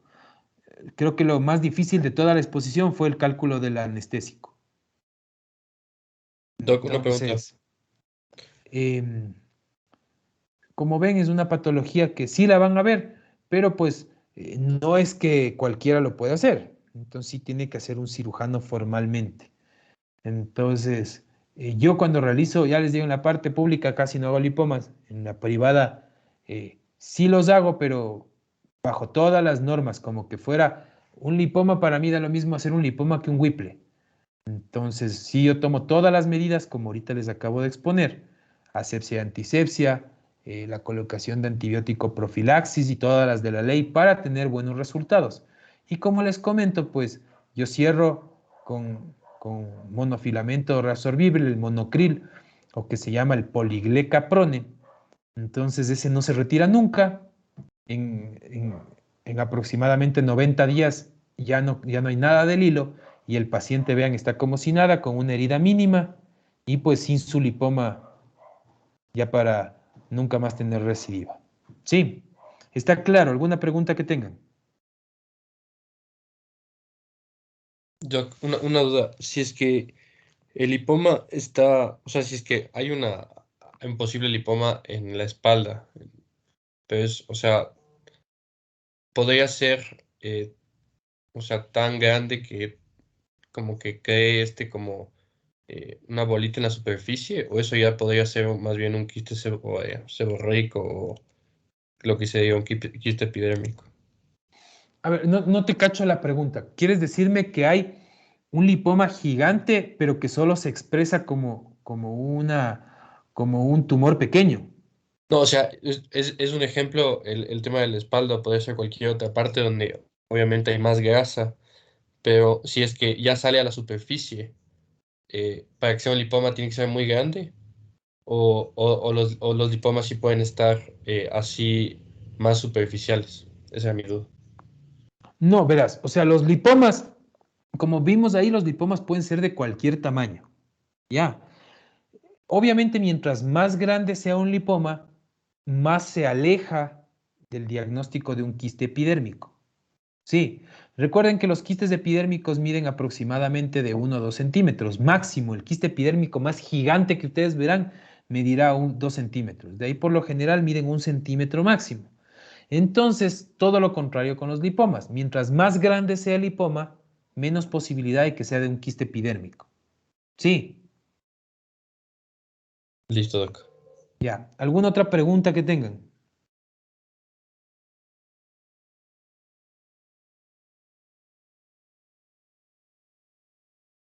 Bueno.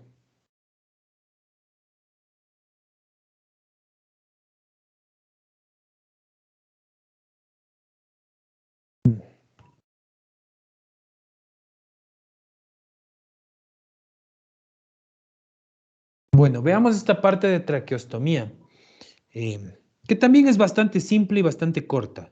Ya. Y el viernes, pues, vemos tubo torácico y vemos un caso. Ya. Entonces, vamos a ver esta que es otro procedimiento esencial que ustedes tienen que tener eh, en su armamento de conocimiento. No necesariamente porque lo vayan a hacer, pero sí primero para entender de aquí en adelante los procedimientos quirúrgicos, por ejemplo, de trauma. Cuando ustedes vean trauma en el tercer progreso del próximo semestre, ahí pues vemos el control de la vía aérea y una parte del control de la vía aérea es el control de la vía aérea quirúrgica. A eso se refiere esto que es la traqueostomía. Entonces pues van a ir con un poco más de base, aparte para que aparte de solo comprender la valoración de la vía aérea, también sepan o ya tengan ese prerequisito de que es una traqueostomía. Entonces, como pueden ver aquí, una traqueostomía, ¿sí están viendo adecuadamente o no? Sí, doc. Sí, doc. Ya, me sé olvidar yo de ustedes pobres estar hablando como loquito y no, no sabe estar reproduciéndose la cosa esta. Bueno, entonces la traqueostomía es un procedimiento quirúrgico que consta de la apertura de las capas cervicales, como pueden ver, desde la piel hasta llegar a la parte anterior de la tráquea. ¿Alguien se acuerda cuáles son esas capas?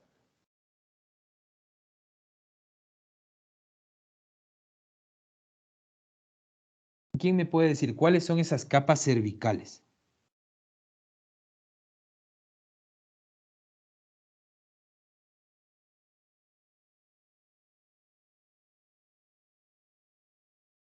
Bueno, verán, las capas que nosotros vamos a tener en el cuello es la piel, el tejido celular subcutáneo. Debajo del tejido celular subcutáneo tenemos un músculo ancho, finito, que se llama el platisma, mioides, ¿ya? Debajo del platisma, nosotros vamos a tener la aponeurosis media. Y debajo de esa aponeurosis media vamos a tener los músculos pretiroideos, prelaringios y pretraqueales, ¿ya? Y debajo de esos músculos ahí tenemos expuesta la tráquea. Entonces, todo eso tenemos que hacer una disección para llegar pues a la parte anterior de la tráquea, que es la que se secciona para meter el traqueostomo. Sí.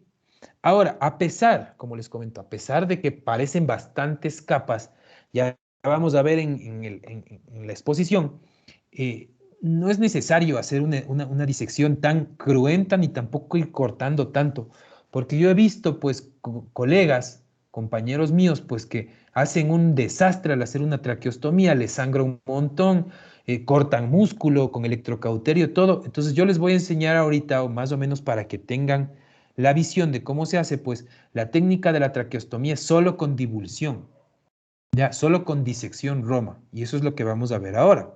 Ya, a lo menos cuando acá estuvo de moda el COVID, en esa terrible época en que las UCIs estaban llenas y todo, pues al yo ser cirujano de trauma, pues me tocaba realizar a mí las traqueostomías acá en el hospital.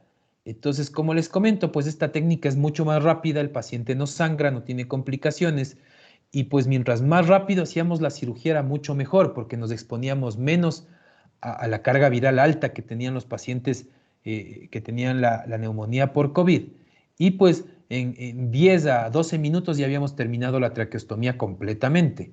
Entonces, eso nos ayudaba a tener tiempos quirúrgicos más cortos y, como les comento, menos exposición al personal y ventajosamente a lo menos los que operaron conmigo nunca tuvimos ningún inconveniente. Bueno, en todo caso la traqueostomía es el término que se le da a la acción de abrir la tráquea, perdón, la traqueotomía. Y bueno, este es el deber que les voy a mandar en esta unidad. No es tan difícil. Ya les voy a subir hoy los deberes porque he estado, como les comentaba, he estado a full con el internado. Pero ahorita ya les voy a subir en su aula virtual. Tenemos que recordar siempre los prefijos y sufijos quirúrgicos. Cuando nosotros estamos ayudando en una cirugía, haciendo la cirugía o solo visualizando, utilizamos términos que a veces incluso los médicos clínicos no entienden, como son estos. Entonces recuerden que el sufijo otomía significa seccionar. Ejemplo, traqueotomía, ¿ya? O coledocotomía, es solo la apertura del colédoco, ¿ya? O de la vesícula, colecistotomía, entonces solo es la apertura de la vesícula. O en este caso la tráquea, traqueotomía, es el término que se le da solo a la acción de coger en la tráquea, ¿ya? Y seccionarle. A eso se denomina traqueotomía.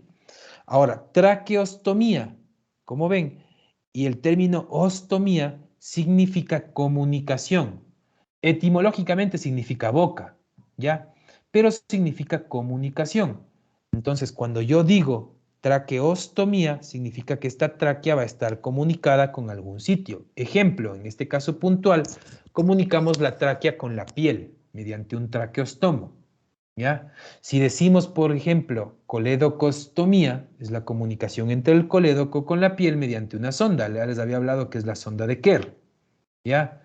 Si decimos en la vesícula colecistostomía, significa la comunicación de la vesícula, por ejemplo, con la piel, mediante una sonda. Es para la colecistostomía la realizamos cuando necesitamos derivar el líquido que está dentro de la vesícula cuando es una colecistitis inoperable. Entonces, a eso se denominan estos términos. Sí, traqueotomía solo es el corte, traqueostomía es la comunicación y el término ectomía significa sacar. Entonces, si diríamos traqueectomía, significa sacarle la tráquea, pero no sé para qué le sacaríamos la tráquea, salvo que tuviera cáncer. ¿No es cierto? Entonces, pues, esos son los términos que necesitamos tener claros y por eso, pues, ya les voy a mandar ese deber para que lo realicen hasta la próxima semana. Es bastante simple. Pongan ahí en el Google prefijos y sufijos quirúrgicos, les va a salir y copien a mano. Lo que necesito es que se aprendan, porque a partir de ahorita vamos a utilizar mucho esos términos. Sí, entonces, yeyunostomía, ya, o yeyunotomía, o yeyunectomía. Entonces, yo comienzo ya a hablar de esa forma y a veces ustedes se pueden confundir. Entonces, tenemos que estar pilas con eso, ¿ya? Bueno, y finalmente el término cricotiroidotomía consiste en la apertura de la membrana cricotiroidea, que es lo que tenemos acá. Entonces, déjenme ver si tenemos otro más. No, aquí tenemos que ver los músculos. Entonces, este es un dibujo, pues, de lo que habíamos comentado, de las capas del cuello. Entonces, recuerden que el platisma mioides, pues, es un músculo, les había comentado, fino, ancho, que, pues, se extiende por todo el cuello. Entonces, lo primero que yo hago cuando hago una traqueotomía o una traqueostomía es seccionar la piel y, evidentemente, tengo este músculo que es el platisma encima. Abro el platisma y voy a tener este plano muscular. Sí, como ven, encima tenemos la aponeurosis intermedia, ¿ya? Disecamos la aponeurosis intermedia y tenemos este plano muscular, que es el plano de los músculos prelaringios, pretraquiales y pretiroideos. Son los mismos músculos, ¿sí? Entonces es el músculo homoioideo, ¿sí? Es el músculo externo tiroideo, ¿ya? Este de que está atrás es el músculo tiroideo, ¿ya? Entonces, estos tres músculos, como ven, forman un vientre. Y acá tenemos el esternocleidomastoideo. Este acá es el músculo, el digástrico. Entonces, tenemos aquí un vientre. Entonces, parecido, no es igual, pero es parecido. ¿Se acuerdan a la vaina de los rectos en el abdomen? Yo cuando los internos me ayudan en las traqueostomías, les digo es igualito que el abdomen. Cuando abrimos el abdomen, aquí es igualito. Entonces yo puedo fácilmente por divulsión en esta línea media, ¿ya? Suavemente meter una Kelly y por divulsión, al abrir los músculos, al abrir el vientre, yo encuentro ahí la tráquea. O en este caso, encuentro pues la tiroides, que es lo que tenemos acá. ¿Ya? Entonces, pues esta es la laringe, ¿sí? Esta es la tráquea y esta es, como pueden ver, la membrana cricotiroidea. Entonces nosotros tenemos el cartílago cricoides, tenemos el cartílago tiroides, que son los cartílagos laringios impares. Y pues en medio de estos dos tenemos esta que se llama la membrana cricotiroidea. Aquí se hace la cricotiroidotomía. Es un tipo de control de vía aérea en trauma. Entonces puedo hacer dos cosas aquí. Y les voy a pedir que... No, es que esto deberíamos... Bueno.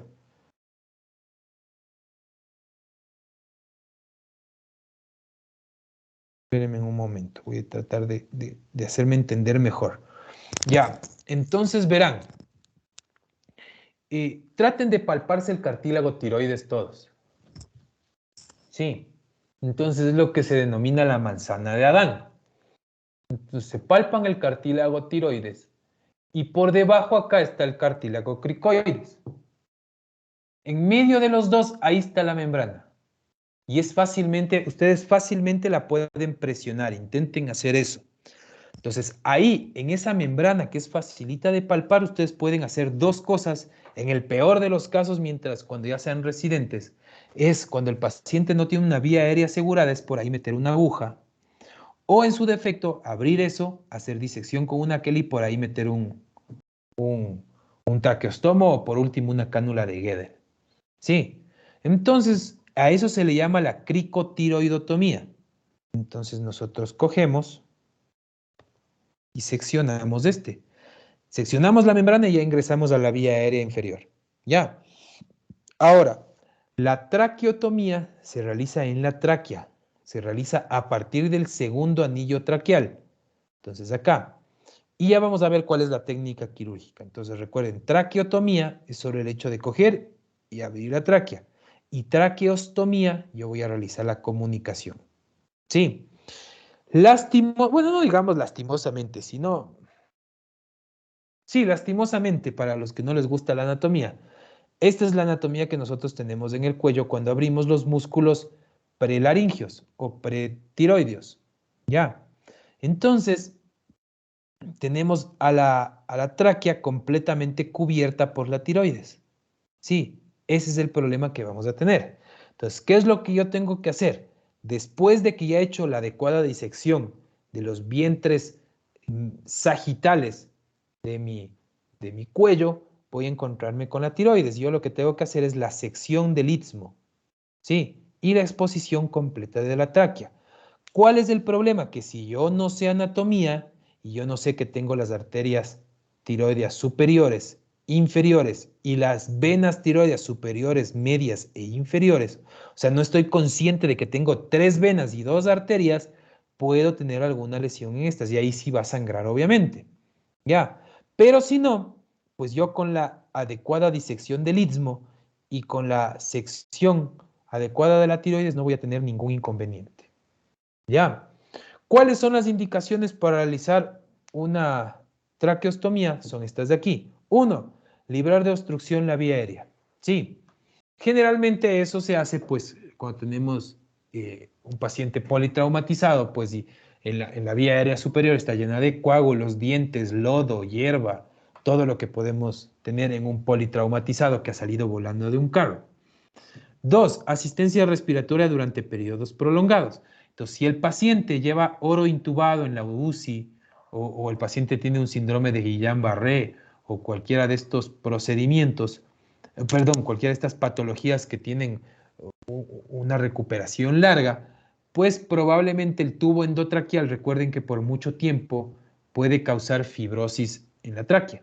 Entonces, cuando ya va pasando el 21 día o el día 21º, ahí ya programamos pues una traqueostomía formal, ¿sí? Asistir al manejo de secreciones del tracto respiratorio inferior, pues ese generalmente es cuando tenemos intoxicaciones de los pacientes, por ejemplo, cuando tienen intoxicaciones por paraquat o alguna otro componente, algún otro agente tóxico, pues que cause un aumento de secreciones intrapulmonares.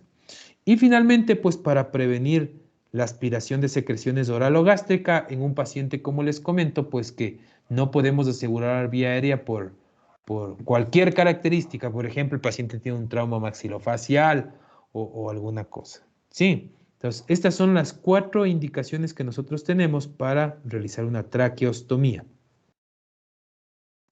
Estas son las contraindicaciones y también las vamos a dividir en relativas y en absolutas. Entonces, relativa, coagulopatías, ¿sí? ¿Por qué? ¿Por qué le dicen relativas? Porque como les comento, hay algunos cirujanos que una traqueostomía no nos sangra mucho porque tenemos la precaución de ir disecando por divulsión los vientres musculares y no de ir cortando el músculo. Y pues el conocimiento de la irrigación tiroidea también nos ayuda a no seccionar ningún vaso que pueda tener un sangrado importante. ¿Ya? Otra contraindicación relativa, pues cuando tenemos una vía aérea difícil. Entonces, en cirujanos que no tienen mucha experticia en los cuellos cortos, recuerden que ya habíamos aprendido a medir el cuello. Entonces, con la distancia tiromentoniana y bueno, todos esos componentes que ya les había enseñado. Entonces, pues evidentemente un cuello corto va a ser mucho más difícil encontrar la tráquea que en un cuello que sí puede expandirse. Una esternotomía reciente, pues por el proceso fibrótico que puede haber. Y pues cuando el paciente tiene obesidad mórbida, cirugía previa de cuello o se realiza una vía aérea de emergencia, son contraindicaciones relativas para la colocación de traqueostomía percutánea. Más no para la abierta no hay mayor inconveniente. Ya, todo lo contrario, traqueostomía abierta es de elección en obesidad mórbida, en cirugía de cuello igualmente, y pues en emergencias, como les acabo de comentar, pues a veces hacemos incluso en la emergencia mismo una traqueostomía. Y contraindicaciones absolutas, pues es la infección del sitio quirúrgico, cirujano inexperto, el cirujano que no tiene el manejo, no tiene el conocimiento, como vimos, de la anatomía cervical, no puede realizar una traqueostomía, es peligroso, porque le puede sangrar o puede tener las complicaciones que ya vamos a ver. Las complicaciones de la traqueostomía sí son bastantísimas. Y pues en pacientes lactantes, eso es más que obvio, ¿no es cierto? ¿Por qué? Pues por la posibilidad, a la tráquea al ser tan pequeña, de una lesión incidental de la pared posterior y de la formación de una fístula traqueoesofágica. Bueno, entonces vamos a la técnica quirúrgica. Entonces, no en muchos procedimientos quirúrgicos es tan importante la colocación de pacientes como en las cirugías de cabeza y cuello. Sí, entonces en este caso para la cirugía de cuello y para que se me exponga adecuadamente la tráquea, yo tengo que tener un estado de hiperextensión cervical y eso lo logro mediante esto. Puedo colocar debajo unas compresas o nosotros aquí colocamos el muyuco, que nosotros mismos lo sabemos hacer con una solución salina envuelta en una sábana quirúrgica. Entonces este siempre tiene que ir entre los dos omóplatos. Entonces eleva el tórax craneal o el tórax proximal y pues la caída de la cabecita del paciente pues hace que el cuello se quede en hiperextensión y que pues la tráquea se superficialice, por así decirlo. ¿Ya? Entonces, si es que yo no hago esto y el paciente tiene el cuello en posición normal, se me va a hacer mucho más difícil encontrar la tráquea. El momento en que quiera hacer una traqueostomía. Entonces, siempre para realizar una traqueostomía, lo primero que tengo que hacer es la posición o el posicionamiento del paciente. ¿Ya? Una vez que mi paciente está adecuadamente posicionado, yo hago la incisión o planifico la incisión. Recuerden que siempre es prudente planificar antes de la cirugía o antes incluso de que le laven al paciente. Entonces ya les había comentado, tenemos el cartílago tiroides, que es la manzana de Adán, y tenemos debajo el cartílago cricoides. En medio de los dos tenemos la membrana cricotiroidea y pues hacia abajo en teoría vamos a tener la tráquea. Entonces aquí recuerden que está la horquilla external. Entonces de la horquilla external yo tengo 2 traveses de dedo y del cartílago cricoides 1. Ahí es donde se realiza la incisión. Sí, ahí es donde tengo que realizar la incisión para pues realizar la traqueostomía. Y hay 2 formas de hacer la incisión como ven aquí. La una es una incisión longitudinal y la otra es una incisión horizontal. Entonces, las dos tienen una indicación formal para cada tipo de pacientes.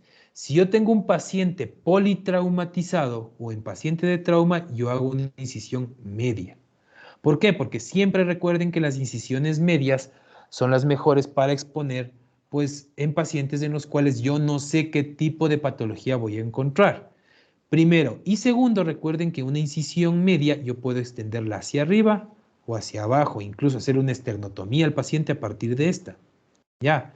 En cambio, si yo sé que el paciente tiene un Guillain-Barré, yo sé qué patología tiene mi paciente, le voy a hacer una traqueostomía programada y por lo general sé que el paciente va a tener esa traqueostomía sí algún tiempo, pero en algún momento se la vamos a retirar, pues para tener un mejor resultado estético realizamos mediante las líneas del Langer pues una incisión transversa. La incisión transversa cervical para el acceso hacia la glándula tiroides o hacia la tráquea se llama la incisión de Kocher.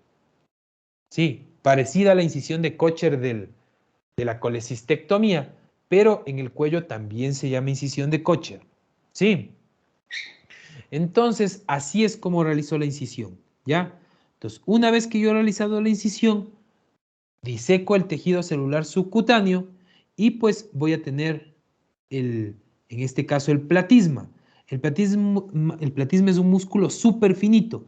Entonces, igualmente, abro un ojal y pues meto una Kelly debajo del platisma y también lo diseco mediante electrocauterio. El momento en que yo diseco el platisma y diseco la piel, voy a llegar a este plano, que es este de aquí.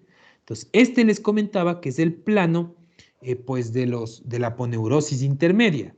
Como ven, entonces tengo una capa aponeurótica que cierra los músculos pretiroideos y prelaringios. Y lo que les comentaba, aquí tenemos las venas yugulares anteriores. ¿Ya? ¿Qué les recomiendo yo como técnica quirúrgica si es que algún momento pues entran a una traqueostomía y les preguntan, ¿ligamos o no ligamos esto? Lo mejor es no ligar. ¿Ya? ¿Por qué? Porque son venas de drenaje directamente, que vienen directamente de la parte craneal.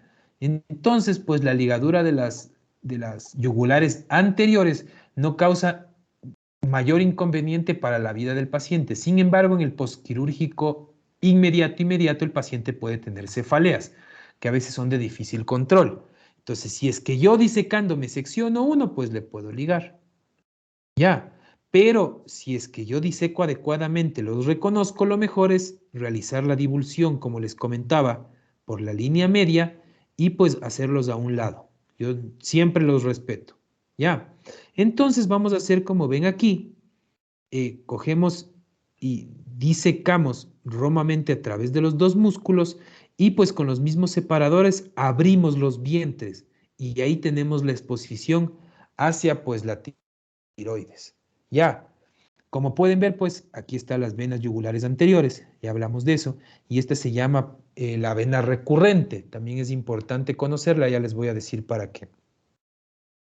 Bueno, entonces miren que esto es lo que hacemos, disecamos la aponeurosis intermedia, tenemos los vasos completamente preservados y pues aquí vamos a hacer una disección, una tracción lateral hacia los dos lados de los vientres correspondientes de cada lado y accedemos adecuadamente a la tiroides. ¿Sí? Entonces lo que nosotros vamos a hacer es la disección de la glándula tiroides de su istmo y la sección y ligadura del mismo.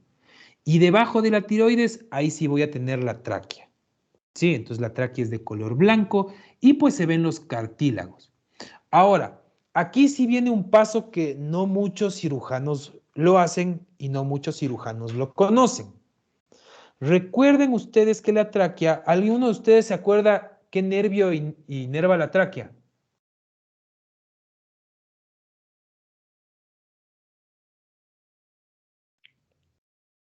El Laringio, ¿Pero cuál?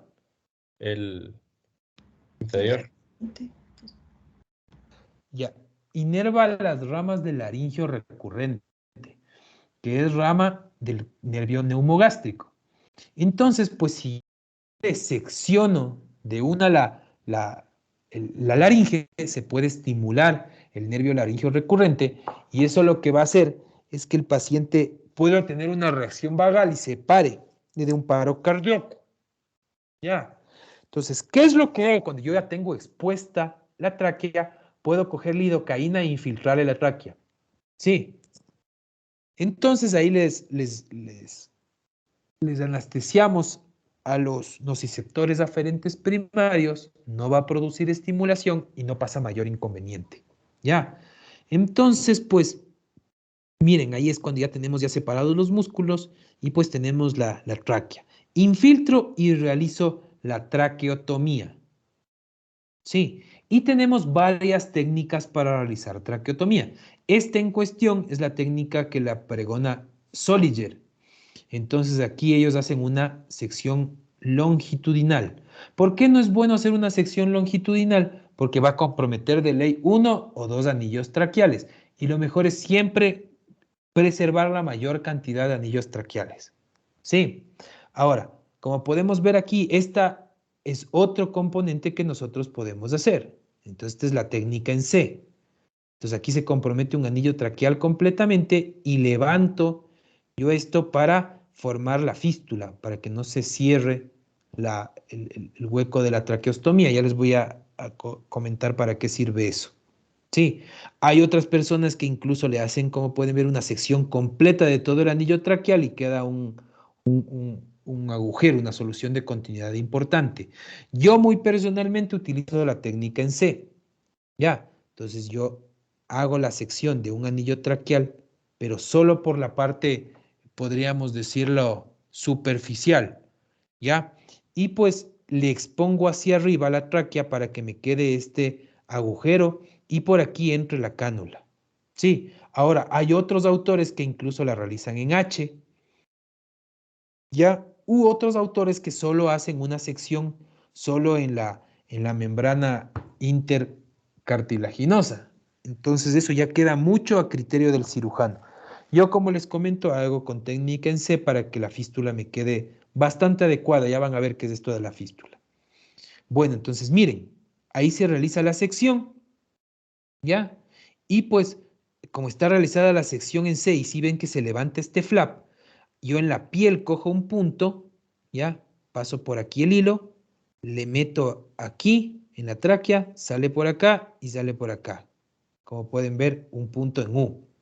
Entonces miren cómo queda la tráquea pegada a la piel. ¿Para qué me sirve esto? Esto se llama la traqueostomía. ¿Para qué me sirve esto?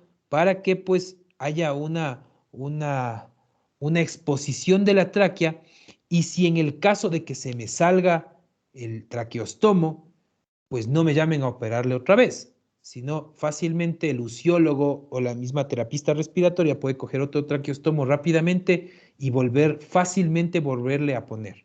Sí, esa es la función. Este que ustedes le ven aquí es el tubo torácico del paciente. ¿Ya? Entonces, miren, esa es una forma importante de darte cuenta. Abres la tráquea y está el tubo torácico del paciente. Entonces, para meter el traqueostomo, lo que yo le digo al anestesiólogo es que suavemente vaya retirando este tubo. Entonces, una vez que ya está hecha la fístula, el anestesiólogo va retirando el tubo muy suavemente y el momento en que yo veo que el tubo sale, inmediatamente coloco pues el traqueostomo de esta forma, como pueden ver. ¿Sí? Entonces el traqueostomo es un componente igualmente es un componente tubular y pues como pueden ver tiene casi 90 grados, entonces este entra de esta forma así, ¿ya? Se le infla el cuff, que es a manera de un bag, y eso queda ya ahí adecuadamente fijado. Y finalmente pues meto completamente todo el traqueostomo y con las cintas lo fijo a través de todo el cuello. La verdad es que ahí no hay ningún inconveniente. ¿Qué es lo bueno de esta técnica de que yo no he seccionado los músculos? Es que cuando yo meto el traqueostomo y quito mis separadores, le digo al interno, suelta el hermano el separador, y el interno quita los separadores, los músculos vuelven a su estado normal y por así decirlo le abrazan al traqueostomo. Entonces hay menos probabilidad de complicaciones, sangrados, enfisema subcutáneo o incluso la exposición de secreciones endotraqueales. Entonces, por eso es que nosotros realizamos, como les comentaba, no con la sección de los músculos, sino más bien con la divulsión Roma. ¿Ya? Entonces, miren cómo queda finalmente la fístula y finalmente pues colocamos el traqueostomo, inflamos el cuff y pues pasamos las cintas a través de todo el cuello del paciente y ahí sí ya queda fijo completamente. Entonces, a esto se le llama la formación de la fístula y la colocación del traqueostomo o traqueostomía. ¿Está claro? ¿Alguna pregunta que tengan hasta ahí? Doc, disculpe, ah, yo- ¿por qué se realiza una traqueostomía y no una cricotiroidotomía? ¿O cuáles son las indicaciones de la Es diferencia? una buena pregunta. Ya. Cuando vos realizas una traqueostomía es porque vos necesitas un acceso rápido a la vía aérea inferior. Sí. En cambio, tú aquí, como puedes ver, estás en la entrada de la laringe. Entonces, si es que vos haces una cricotiroidotomía, vos abordas o entras a la laringe. ¿Y cuál es el problema? Que ahí el paciente pues puede tener una lesión en las cuerdas bucales o puedes tener después de que le quitas el tubo o la cánula, pues puede quedar fibrótico eso, y pues puedes tener problemas al cierre o apertura de la epiglotis, o pues finalmente la laringe puede estenosarse. Ese es el problema. En cambio, por así decirlo, la tráquea es un poco más noble. Entonces, al fin y al cabo, el paciente se recupera del Guillain-Barré, se recupera del ACV, hace fisioterapia y se recupera del hematoma subdural, pues le puedes extirpar o sacar la cánula de la traqueostomía y eso se cierra completamente. Sí, esa es la ventaja que tenemos. Este tiende a fistulizarse y tiende a tener muchísimas más complicaciones porque es laringe. En cambio, la tráquea, pues nosotros sabemos que tenemos el anillo traqueal, el músculo de Reinsercer y pues la membrana intercartilaginosa. Entonces, no hay mayor inconveniente. Por eso realizamos traqueostomía cuando va a ser permanente. Ya, pero como les comentaba, si vos tienes un paciente de trauma que necesitas urgente, pues controlar la vía aérea porque está desoxigenando y pues no está el cirujano que te ayude a hacer una traqueostomía, entonces vos puedes hacer una punción de la membrana cricotiroidea con una aguja y por ahí pues dilatarle un poquito y por ahí meterle una cánula un poco más gruesa y por ahí pasar oxígeno hasta que venga el cirujano y te haga la traqueos. Te hace el cirujano la traqueostomía, como ya vimos en la técnica quirúrgica, le pone el traqueostomo, le sacas este de aquí y pues este se recupera sin ningún inconveniente cuando es a corto plazo. Pero meter por aquí un traqueostomo y dejarle mucho tiempo es súper peligroso para esos pacientes. Se puede estenosar la laringe y luego te toca hacer una resección de laringe. Imagínate el pobre paciente cómo va a vivir. No va a poder hablar, no va a poder comer, no va a poder respirar adecuadamente. Y más que nada le condenamos al paciente a que tenga el traqueostomo para siempre. ¿Sí está claro? Sí, muchas gracias. Ya. Entonces, cricotiroidotomía solo es un abordaje así como de salvataje, es un abordaje de ultra emergencia que sí es importante que ustedes sepan y que incluso el ATLS lo dice que lo podemos hacer, pero solo en ese instante. Después de eso tenemos que hacer una traqueostomía, perdón. Bueno, entonces eso se llama la técnica de traqueostomía. Como pueden ver, igualmente, y eso mis residentes y los internos cuentan, dices que usted le hace ver fácil. Y como pueden ver es fácil, pero cuando conocemos los planos musculares y cuando conocemos la anatomía. De ahí la cirugía de cabeza y cuello es un dolor de cabeza por esto. Sí, bueno, no, los cuidados no, sino por esto, por las complicaciones. Miren la cantidad de complicaciones que hay. Entonces, estos son los cuidados postquirúrgicos que tiene el paciente. Dieta absoluta, o sea, no come nada. ¿Por qué? Porque necesitamos que esa traqueostomía en las primeras 24 horas ver cómo está funcionando. Sí, después de las 24 horas, si es que el paciente está consciente, ya puede ir comiendo adecuadamente la dieta que haya tenido antes. Y pues si es un paciente que está inconsciente, pues por lo general hacemos una traqueostomía más una yeyunostomía de alimentación o una gastrostomía de alimentación, un tubo en el intestino o en el estómago y por ahí pasamos la comida. Entonces, antiinflamatorios se realizan nebulizaciones con antiinflamatorios esteroideos, puede ser con corticoides, y pues eso ayuda a desinflamar la tráquea. Es muy importante desinflar el CUF cada 2 horas y luego volverlo a inflar para que la tráquea que esté inflamada no se fibrose. Igualmente la aspiración de secreciones cada 2 horas y PRN. El cambio de apósito al siguiente día, pues y siempre es importante una RX de tórax de control. Recordemos que estamos operando prácticamente a la entrada del opérculo torácico, a la entrada del tórax, entonces para evitar que haya cualquier complicación y si es que la hubo, reconocerla temprano, pues podemos hacer una radiografía de control. ¿Ya? Estas son las complicaciones que podemos tener en una traqueostomía. Miren que son bastantísimas y solo son las transquirúrgicas. Tenemos complicaciones inmediatas y tardías. Entonces, dentro de las complicaciones transquirúrgicas, ya sabemos, la primera, hemorragia, sangrado, como quieran decirle. Siempre esa va a ser la primera complicación de todo, ¿ya? Entonces ya vimos que estamos rodeados de la vascularización de la tiroides, que es bastante. La tiroides es uno de los órganos más vascularizados del cuerpo. Y aparte, pues tenemos el paquete vasculonervioso que contiene la vena yugular interna, que esa es la que si se secciona estamos en un problema, al lado está la arteria carótida y al lado el nervio vago, el neumogástrico. Entonces, el paquete vasculonervioso cervical es súper importante. Entonces, ese es el problema de la cirugía de cabeza y cuello, ¿sí?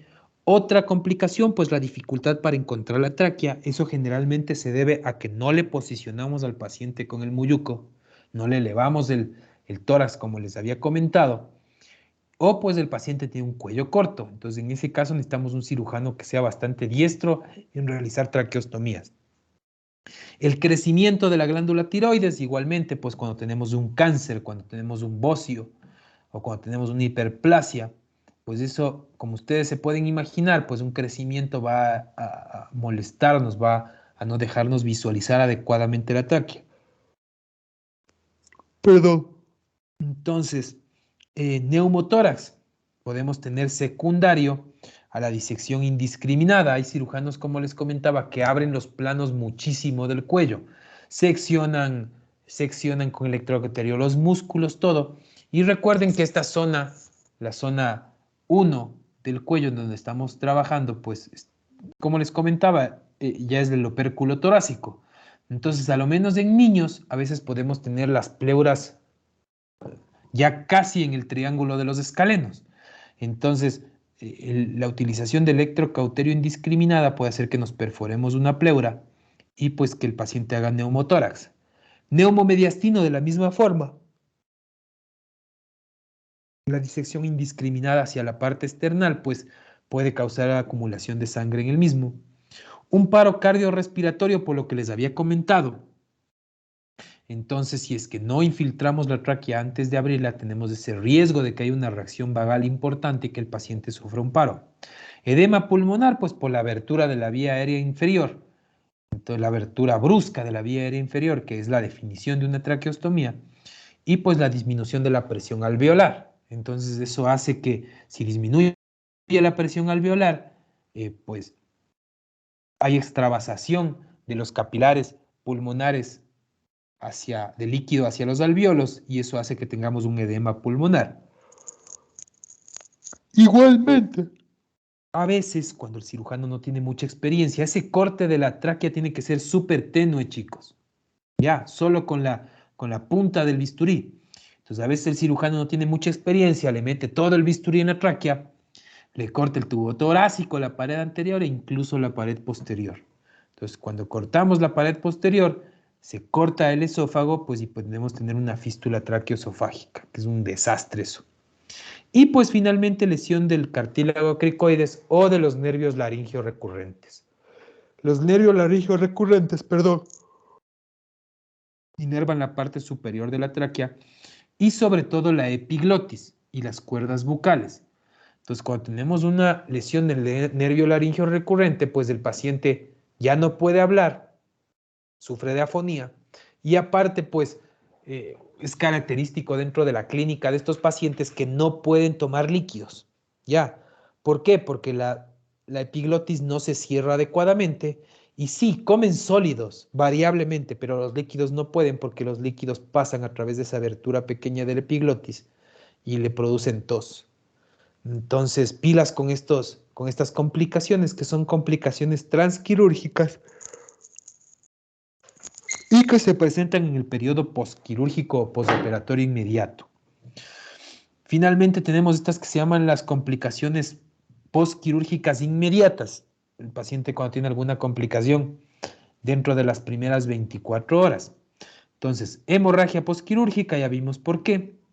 El paciente puede tener enfisema subcutáneo cuando hemos hecho una abertura de la tráquea más grande del traqueostomo y pues el aire se escapa hacia los tejidos blandos y forma acumulaciones. Eso se llama enfisema subcutáneo. Desplazamiento de la cánula al tubo. A veces yo he llegado a la UCI y la cánula del traqueostomo está afuera completamente. Por eso es que ya les comento que yo personalmente siempre le hago la fístula de la tráquea a la piel, para que si es que se sale el traqueostomo, cualquiera le puede fácilmente colocar otra vez. ¿Ya? Oclusión de la cánula que sucede principalmente por dos razones. Una, hipersecreción de secreciones traqueales o pulmonares por el mismo componente mórbido del paciente o por el mismo componente de la adaptación metabólica al trauma. Y la otra es la oclusión de la cánula por coágulos cuando está sangrando. Entonces ahí hay que sacar la cánula, lavarla o, en su defecto, colocar una nueva. Y finalmente, como en todas las cirugías, pues podemos tener infección de sitio quirúrgico. Sí, a lo menos recuerden que esta no es una cirugía limpia. Por definición es una cirugía limpia contaminada, porque pues estamos abriendo tracto respiratorio. Peor aún si es que el paciente tiene una neumonía activa y pues el rato que abrimos la tráquea nos salta moco o el moco impregna en los tejidos blandos, ahí estaríamos hablando de una cirugía contaminada. Entonces, pues ustedes ya saben eso, mientras más contaminada sea la cirugía, pues más riesgo de infección de sitio quirúrgico podemos tener. Incluso en un trauma cervical, pues va a ser una cirugía sucia. Entonces, pilas con estas complicaciones que se producen en el postquirúrgico inmediato y hasta dentro de los primeros 7 días. Y finalmente tenemos las complicaciones postquirúrgicas tardías, que ya pasan después de meses o años. Entonces, la primera es la afonía. Entonces, al el aire inspirado y expirado no pasar por la laringe, las cuerdas bucales no se mueven y no producen sonido. Entonces, pues el paciente no puede hablar. Solución para eso, pues, que el paciente tenga una que se llama cánula fenestrada. Cuando ya son traqueostomías que son permanentes o cuasi permanentes, se le pone esa cánula de plata, se llama, que tiene que estar fenestrada. Entonces el paciente respira por su traqueostomía y pues cuando quiere hablar, se tapa el traqueostomo y puede hablar prácticamente normal. Claro, normal vocalizando, pero de ahí habla, cuando vean esos pacientes hablan como un robot. Entonces se tapan la traqueostomo y comienzan a hablar así. Entonces es característico estos pacientes eso. Si no tienen una cánula fenestrada no pueden hablar. Entonces por eso es la decisión de utilizar la cánula de acuerdo a si es que el paciente va a tener esa traqueostomía días, va a tener meses o va a ser permanente. Otra complicación crónica que podemos tener son los granulomas. Ya habíamos hablado de lo que es eso. Entonces, los granulomas se producen por la falta o la destrucción inadecuada de los hilos de sutura. Entonces, como vieron, pues no suturamos mayor cosa, salvo de la tráquea a la piel. Pero ahí, como les comentaba, cirujanos que le meten puntos a la tráquea, le meten puntos al cartílago tiroides, a un montón de cosas. Entonces, eso lo que hace es que tengamos mayor riesgo de granulomas. ¿Ya? Igualmente, la pregunta que decía su compañero, si es que el paciente realizamos una cricotiroidotomía y por ahí metemos un tubo y se queda un montón de tiempo, puedo tener una estenosis laringotraqueal. Entonces ahí también vamos a tener problemas con respecto a este tipo. ¿Ya? ¿Qué otra cosa podemos tener? Pues hemorragias tardías. Esto se puede deber a ese vaso que le veíamos que se llama la vena recurrente. Entonces, cuando abrimos muy hacia abajo la tráquea, como les comentaba, tiene que abrirse entre el segundo y tercer anillo traqueal. Más de eso puede estar ahí la vena recurrente o innominada y pues si la seccionamos vamos a tener sangrados recurrentes y crónicos. Y pues esto ya va a la parte estética. Entonces, cuando le sacamos el traqueostomo podemos tener cicatrización defectuosa. La mayor de las veces hay una queloide. ¿Por qué? Porque mientras más tiempo se tenga abierta esa pielcita, pues el tejido celular subcutáneo, la matriz extracelular va a protruir a través de esa herida. Entonces, cuando le sacamos el traqueostomo, pues el epitelio no alcanza a cubrir por completo esa matriz extracelular y pues queda esa queloide, ¿ya? O una cicatrización hipertrófica. Muy de la mano con esto que se llama la fístula persistente. Entonces, en esos casos lo que tenemos que hacer es entrar a retirar esa piel, a retirar ese trayecto fistuloso, a coser la tráquea y pues a realizar otra vez la síntesis por planos, ¿ya? Y pues, como les comento, también es importante cuando son traqueostomías de corto plazo, pues las alteraciones estéticas. Entonces, cuando se hace una incisión de Kocher adecuadamente a través de las líneas de Langer, pues tenemos una cicatrización excelente. Pero cuando no se la realiza así, pues la verdad es que la cicatrización en el cuello es caótica. Y hacen, como les comento, cicatrices hipertróficas, quiloides y y es un relajo para el paciente. Bueno, eso es con respecto a la traqueostomía. Y hay otro componente, ya para terminar, que se llama la traqueostomía percutánea. Esta pues no la hacemos mucho porque es un kit de traqueostomía percutánea, es más o menos como una vía central. Entonces vamos a ver cómo se la realiza. Por lo general en otros países se la realiza mediante laringoscopía o broncoscopía directa. Entonces lo primero que hacen es meter el broncoscopio y llegar a la tráquea. Entonces se cogen, se infiltra la tráquea, porque si yo no le infiltro a la tráquea tengo el riesgo, ya les comenté, de pues paro cardíaco. Entonces se infiltra la tráquea del paciente bajo visión directa, pues y se realiza adecuadamente esa infiltración. Se coloca este dilatador y pues es como una vía central. Los que hayan tenido la oportunidad de ver una colocación de vía central, pues se coloca a través de esta cánula pues un alambre parecido al de las bicicletas, y ese alambre se coloca y se deja ahí en la tráquea, ¿sí? Ahora, a través de ese alambre se coloca esto que se llama el dilatador. Entonces, el dilatador tiene como una pequeña puntita aquí, como una pequeña cuchilla, y mientras yo voy metiendo el dilatador, voy haciendo la solución de continuidad, voy haciendo el agujero entre los planos subsecuentes que nosotros ya conocemos, que habíamos disecado por cirugía abierta, hasta que se llega a la tráquea. Se perfora la tráquea y una vez que ya se ha utilizado este dilatador, se lo retira, ¿ya? Y se coloca pues el traqueostomo. Sí, como pueden ver ahí. Entonces, tiene cosas buenas, tiene cosas malas, ¿ya? Cosas malas es que se hace prácticamente el procedimiento a ciegas. Entonces, si es que le traspaso la tiroides, va a haber sangrado. Si es que le traspaso un vaso, va a haber sangrado. Entonces, si es que no cojo adecuadamente el plano entre los músculos, va a haber igualmente sangrado. Importante limitación funcional, va a haber dolor. Entonces, ese es el problema. ¿Qué es lo bueno? Que la traqueostomía percutánea por dilatación pues es mucho más rápida, no se necesita un cirujano. Esto es lo que hacen los usiólogos. Y pues cuando ya se tiene esa curva de aprendizaje, que ya hemos hablado bastantes veces de eso, pues la verdad es que los terapistas intensivos la hacen sin mayor inconveniente. ¿Ya? Y bueno, esta es la cricotiroidotomía, lo que les había comentado.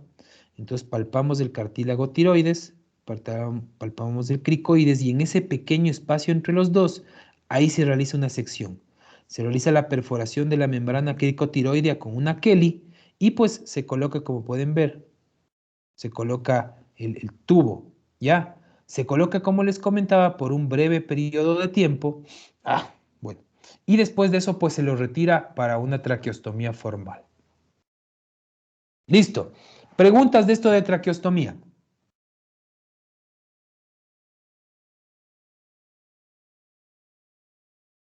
¿Alguna pregunta, algo que no haya quedado claro?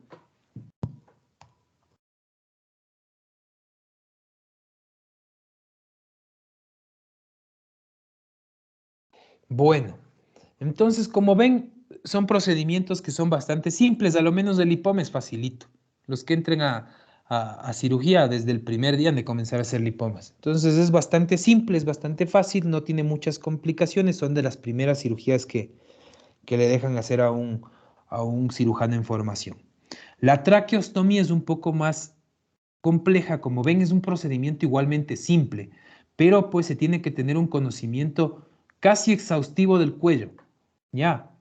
Y una curva de aprendizaje muy amplia, porque pues como ven hay un montón de complicaciones que podemos tener, pero en todo caso pues esta clase no es para que ustedes sepan hacer una traqueostomía, sino para que se familiaricen con el procedimiento pues, y cuando sí vayan a ayudar a sus tratantes, tanto como internos como residentes, pues tengan un poco más de soltura y pues de toma de decisión con respecto a esto de cuándo hacer las fístulas, cuándo no hacer la fístula, cómo se coloca el traqueostomo y esas cosas.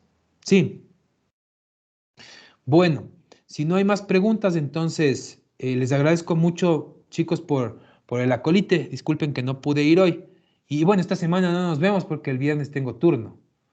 Entonces el viernes también nos vemos por Zoom, por Teams, ya. Entonces, espero y ahí he de hablar con ustedes mediante el chat o le comunico a Nicolás. Si es que puedo darles clase, ya saben que mis turnos son el infierno en la tierra. Si tengo ahí un espacio, les comunico para vernos por Teams. Si no, hay que recuperar esas horas cuando ustedes tengan tiempo, me avisen para ver si es que el fin de semana podemos esas 2 horitas recuperar. ¿Ya? Listo. Bueno, entonces les agradezco otra vez por haberse presentado. Espero que les sirva. Como les digo, estudien. Ya les voy a subir hoy los artículos para que se familiaricen. Y pues cualquier cosa, cualquier novedad, estoy a las órdenes. Ya. Que tengan una buena tarde, chicos. Muchas Gracias. gracias, Doc. Hasta luego. Ya. Listo. Que les vaya bien. Cualquier cosa ahí me avisan. Ya. Que Gracias, tengan Doc. un buen día.